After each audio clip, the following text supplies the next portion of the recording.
It's the Health in the Real World podcast. It's time to start the show with Chris Janke as your host. Here to give you everything that you need when it comes to fitness strategies. We keep it simple and easy. It's your roadmap to get healthy. You don't need equipment and you don't need a gym. Just the right strategies to get you fit and trim. Hello and welcome to Health in the Real World. We're here today with three guests. This is one of my favorite formats of the show. This is the round table. I'm here with Beth Smith, Mayara Souza, and Jennifer Strout. Welcome to all three of you today. Thanks. Thank you. Great to be here. Let's go around the circle and let each of you introduce yourself and what you do in the health and wellness space. Okay, I'll start. Hi, I'm Beth Smith. I'm an integrative health practitioner, and I use functional medicine to help women with hormonal imbalances. Hi, I'm Mayara, and I am a sound therapist. I use acoustic sound to relax the nervous system and release stress, mental, emotional, physical, any type of stress, and achieve better sleep, better digestive system, get rid of chronic pain. It's a variety of things that we treat with sound. Hello, I'm Jennifer. I have a startup. We use machine learning and artificial intelligence to allow fitness professionals to reach more of their clients with motion tracking. Nice. And I'm Chris Janke. I've been a fitness trainer since 2004. I started this podcast mid-2020 during COVID because I wanted to chat with folks like all of you. And my first question for each of you, we'll start with Jennifer this time. Health, wellness, what do you feel is the first step, either for yourself in getting healthy and fit, or maybe a recommendation that you would give somebody else? For example, you're at let's say you're at a party and you meet somebody and they say, oh, you're into health, you're into fitness. What should I do? I want to get healthier. What would be the first couple things you would recommend? I think it's really important to find out what is that person's lifestyle currently, and to see where you can adapt and change. So if they already have a routine, such as brushing their teeth in the morning and making their bed, adding something small into that routine so that it's not like you're starting from scratch. So I like to integrate things into existing habits, and where if somebody wants to replace a poor habit, figuring out why do they have that current habit, what need does it fill, and then can we find a positive habit that would still fill that need. So I think overall, the bottom line is figuring out where that person's starting at and making it the smallest first step, right? Because the biggest hurdle, I think, for people is just getting started. And if we put the marker that they have to reach too high, a lot of people just feel like they can't ever get there, and then they just give up before they've even made a try. Yeah, I like that. Mayara, what about you? What do you think is the first step? Yeah, I like that idea. I break things down into steps as well. But usually for me, it's looking at what do they want to achieve? What do that mean for them? What does that mean? Because health and wellness means different things for different people. Like Jennifer was saying, depends on where they are at already. And so for me, I would just go directly to what do you want to achieve? What does that mean for you? Does that mean losing weight? Does that mean eating better? Does that mean what? And then reverse engineer whatever the outcome it is that they are looking for into smaller steps, just like Jennifer was saying, to come up with the first step, just one small thing, but knowing that outcome that they are looking for, what is it on the long run, or the big picture, what is that they are looking for, and then take one step at a time, just like Jennifer was saying, figure out the first one, take it, great, celebrate, go for the next one, implement a little something else, celebrate all the wins also. To me, that's very important to keep yourself on the journey. Celebrate the victories. That's great. Yeah. What about you, Beth? What would you say is the first step? I love what they both said, and I absolutely agree. You have to break things into digestible pieces. I think the reason a lot of people have found that they've tried things and not succeeded is because they tried to tackle everything at once. So what I always start with my clients with nutrition. That's the first place we start. And as I tell them, you don't have to change everything today, but we have to look at what you're putting into your body, because if you're not giving your body the nutrients it needs, it's never going to heal. Because the women that come to me are really looking to balance hormones, heal gut issues. And so the foundation of that for my practice is nutrition. Absolutely. For each of you, how did each of you get started with your own personal journey? Like, how did you wind up here? I'm always fascinated by these stories. And let's start with Maya. My trigger was that my father had a heart attack at 37 and passed, and he was an alcoholic. And so when I was getting close to 30, I started realizing by that point that I was also an alcoholic. Until then, I was just like doing what everybody else did, just drinking a lot and partying and enjoying life. When I was getting close to 30, I started realizing like, no, wait a second. I depend on this substance. I can't live without it. That's the definition of alcoholism. And like you said, Beth, my eating habits were terrible as well. And because his story is of a heart attack that took his life so early, I was 4 years old when he passed. I started my research, I started my concerns and my fear and my worry around heart conditions, because I was taught that in my family, there was a case of heart attack and stroke, and there was a stroke on my mom's side, her brother. So there was heart stuff going on. I was taught that I had the gene, and so that was very likely to happen to me also. And that scared me. Like when I was getting close to 30, I was like, that's early. I have my daughter now to raise. That's not the future that I want for myself. So when I started my research on heart conditions, I came across epigenetics, teaching me that, yes, you do have the genes, but they need to be turned on, just like my father's were turned on by your lifestyle. I was like, that was my big aha moment. I was like, if it is lifestyle, I know that it's difficult, it's still to change lifestyle, but easier to change my genes, cannot have those genes in my body. So I started researching how to change lifestyle. And one of the first things that came for me, besides nutrition, Beth, that came up like right off the bat, you gotta pay attention to what you're eating. It was hydration, drink lots of water, and then meditation. And then after meditation, everything started unfolding. I came across all the practices, all the different things, and little by little, we started getting my life back on track. But to start was that worry about heart condition and all that path that I was going to. Absolutely. And then Beth or Jennifer, how did you get started with where you are? So my story was very similar. I got to where I'm at and started this business because of my own personal health crisis. And I love what you said about your genes. And one of my favorite quotes is that genetics loads the gun, but lifestyle pulls the trigger. And my lifestyle was contributing to my health issues. And same thing, a terrible diet, terrible sleep habits, high stress, all of the things. And I just very slowly over many years, my body just started shutting down because of the health issues. And my doctors just wrote me off and said, this is it. This is your life now. And I think so many people deal with that and they just accept that answer. And I, in my 40s, was not willing to accept that I was going to be sick all the time and not have the energy to do the things that I wanted to do and enjoy my life. And so I started searching for a better way. And yeah, same thing. Once I learned to manage the stress in my life and eat things that are going to fuel and nourish my body instead of tear it down, it was the beginning of change for me. Yeah. Awesome. Nice. That's awesome. What about you, Jennifer? What was the story behind how you got to start this company that helps personal trainers and helps them with their health journeys? Yeah, so I have two small children, a 3 and a 6-year-old. And so I was trying to get back to the gym myself, and my youngest was 6 months at that point. And there's not many gyms you can take children of that age for like their daycare center. But I found one, but it ended up being a 2.5-hour journey for a 40-minute class. So the class was great. I love the class. The kids hated the childcare. And I ended up basically after a couple months not going there anymore. But when I looked at the work at home solutions, it just reminded me of using my grandfather's VHS Taibo videos back in the 90s. And I was like looking for feedback. So I was like, there's this big gap there. And before having kids, I also was a yoga instructor and personal trainer myself. So I was trying to say, I'm not looking for the solution right as an end user. Maybe I need to look at it like what solutions exist that trainers are using. And I still wasn't finding any.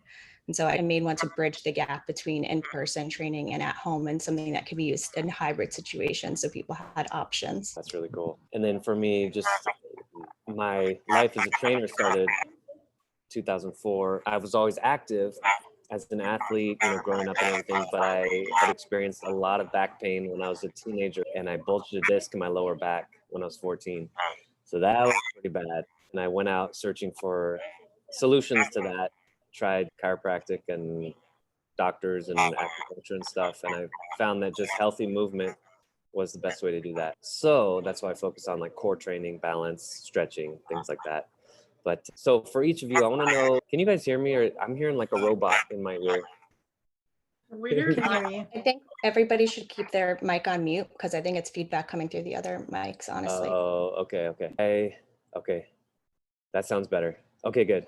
Nice. Okay, so my next question for each of you is about the future, about what you envision for your own life personally, and then also maybe the direction that you think fitness, health, the whole industry should go, or what people need. I'm going real big picture here. Anything that you guys think about what maybe the future would hold, or like the goal of what we can bring to people. So I think we're in a really great position. So who hasn't? Let's start with, you know what? I'll let you guys do your rock, paper, scissors tournament. That's what we like to do around here. So you guys, whoever, if any of you is called to answer that question first, again, just kind of, yeah, go for it, Jennifer.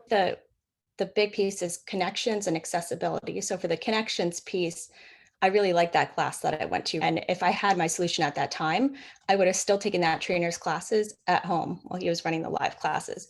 And if I relocate it to some place, like a lot of my friends, when they move, they're like missing their trainer, they could keep that person. Because sometimes you just mesh really well with a care provider or a trainer, and that you can't always replicate that with somebody else. The other thing is like the accessibility piece. If you live in a spot that's really far from certain things and being able to access certain health, like if you're in a metropolitan area, there's so much in terms of options, right? It's easy to find the good match, but that's not always the case depending on where people live. And then also by having more options, it's more accessible in terms of pricing, because have all different types of trainers and they would be able to offer different price points, which is, again, if you're in one area and you have one gym that you could pick from, you're locked into that situation. So either for like fit or price. And then also like competing against yourself instead of competing against others. So this is where like the personalization comes in. And so like a lot of apps that are trying to do community, there's a lot of competition. And so if I'm trying to run 5 miles, but I'm starting at 4 miles, that's an increase of 1 mile. If a friend of mine is going from running 2 miles to 5 miles, they're actually going to be running a lot more, but I'm already supposedly ahead on the leaderboard because I started at 4 miles and she started at 2. But by the time she gets to 3, she's already gone a whole mile more and she's still behind me. So there's no good place for people who are just getting going to get started and they feel like they can never get ahead. So instead we need to turn that on its head and say, like, how can we make it so people are competing against themselves, but still have that community aspect? And I think that's what we're going to really see, like the personalization, people being able to take their health wherever they want to go with it, like literally physically, and also having different accessibility options so people can start somewhere. And then when I really think it's true that health opens more doors for you. So if you're healthier, you might be able to work more, be more productive, may then be able to have more money and then be able to access more health options. The problem is, how do we get people to that point? There's that stuck point. And so I think that's where that personalization and customization and options will help people. I'm hoping that as a global community, I see a lot of people trying to implement more of these types of solutions, and I hope we can keep moving there together. Yeah, that's awesome. Yeah, getting people's foot in the door so they can take that like spiral upward. But yeah, I agree. It starts with health. Beth or Mayara, either of you have a vision for the future? Where are we headed with this? I definitely do. With functional medicine, the whole idea is wellness and giving your body the things that it needs to function as it was designed to function, and combating all of the environmental things that come at us every day that affect our health and our wellness. And so I think, especially here in the US, as a society, if you turn on the TV, every other commercial is for a pill of some kind or a prescription of some kind. And so what my hope is, and what I feel over the past couple of years has started to happen, is people are starting to realize that there's another way. And that's really the message I want to spread, is that there's a path to wellness that doesn't involve suppressing symptoms and taking pills, but really balancing your body and giving your body the things that it needs. So my vision is to spread the word and get the word out there that there's a way that you can focus on your wellness instead of your sickness. And I think that people are open and ready to start hearing that. Yeah, I agree. Yeah, I think people are open and really ready to start hearing that. And there's a disconnect when I guess just because I'm in the world of health and wellness so much that I just think that everybody thinks like this. But then when I watch mainstream television, and then, like you said, the commercials, half the commercials are for medications and half of the medication commercial is side effects. And I'm like, that doesn't sound too fun. So I'm hoping that we move that direction where more people in the mainstream are thinking like we are, where it's lifestyle, it's prevention, it's things like that. What about you, Mayara? Yes, I totally agree with that. And it's the way I look at it too. The way I teach on my programs, it's exactly the same thing. I want to bring people back to simplicity, to the simplicity of the natural way of doing things. Like with the food, for instance, that we started talking about, it was so simple. You should just eat your fruits and vegetables. We didn't have this packaged food that has been causing so many disorders and conditions and overweight and diseases and all of this stuff that's been causing. So I can see this future that we're healing ourselves, we're healing the planet in this way of reconnecting to nature, reconnecting to the natural, simple way of doing things. So I teach people like the basics of reconnecting to themselves, reconnecting to nature, stepping on the ground barefoot, meditating, journaling, having some sunshine over their head to recharge. So all the simple, natural ways of doing things, like I work with sound, listen to sounds that are re-energizing your body rather than sounds that are depleting your energy. So it's like what I see for myself, my own practice and the wellness as a collective in the future is this simplicity. It's let's get rid of the complexity that we have created, like with food, with the way of living. There's too much stress. The more we bring complexity into our lives, I believe that the more stress we create, and then we create more chronic conditions and illnesses and all this dysfunctionality that we have going on today. So it's on the same lines that you were talking about, Beth. Come back to simplicity, and then we don't need so much to suppress symptoms because we're living well, we're living in balance and in harmony with ourselves, with others, with nature. It's all the same thing anyways. 100%. Yeah, absolutely. I like what you said about simplicity. There's a quote, it might be Einstein or somebody, I don't know who said it, but it doesn't take any intelligence to make things more complicated, but it takes an incredible amount of intelligence and just willpower to simplify your whole life into what's important, and let's live from that. I want to give each of you a chance to talk about what you're up to and how people can get a hold of you. Beth, let's start with you. How do people get in contact with you? Website, social media? Sure. So my website is betterhealthbybeth.com. I've got several free resources on there. You can book a free consultation on there. Social media is also Better Health by Beth. I'm very active on both Instagram and TikTok, so you can find me there. I check all of my Instagram DMs. So if you want to reach out via DM on Instagram, it's a great way to contact me as well. Awesome. Mayara, how about you? How do people get in touch with you? Website, social media? Yeah, so if you go to my website, mayara-souza.com, you're going to find the link to all my social media in there. And I just want to bring up as well, I am finishing a training now in neurofeedback, which I'm going to be adding to my practice as well. So I'm going to be doing the sound therapy with the use of retraining the brain using EEG for neurofeedback. So that's going to be very exciting to merge them together.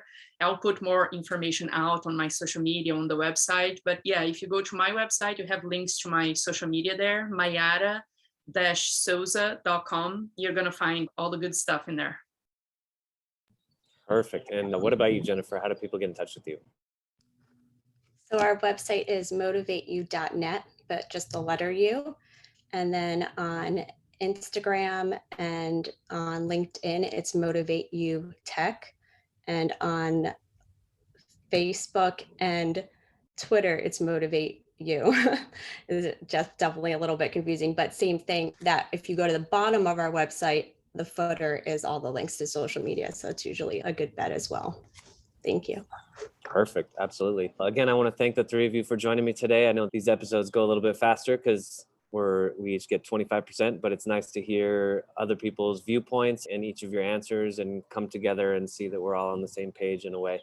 So again, Beth Smith, Mayara Souza, Jennifer Strout, thank you all so much for joining me today. Thank you. Thank you, Chris. It was a pleasure to meet you girls. Thanks for listening to the Health in the Real World show. Make sure to like and subscribe and comment down below. Visit mycorebalance.com to learn more.